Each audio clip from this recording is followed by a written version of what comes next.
This video shows how to change an existing material. The field is filled out. Type millimeters 02 and press enter. Enter material code and press enter. Select all the views you want to change. Click continue. Fill plant, sales org, and distribute. Channel details. Click continue.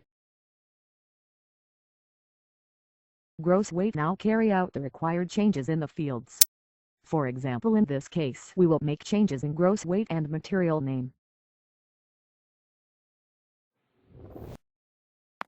Following is the change we have made in the gross weight. This is the change we have made to the material name.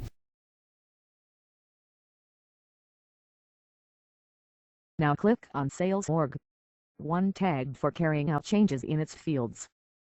The scroll bar is used to display the desired screen area. Drop on.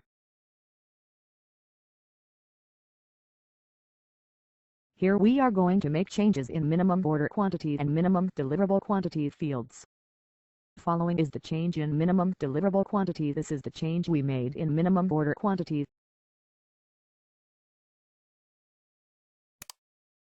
Click on Save icon to save the changes. Our material has been successfully changed.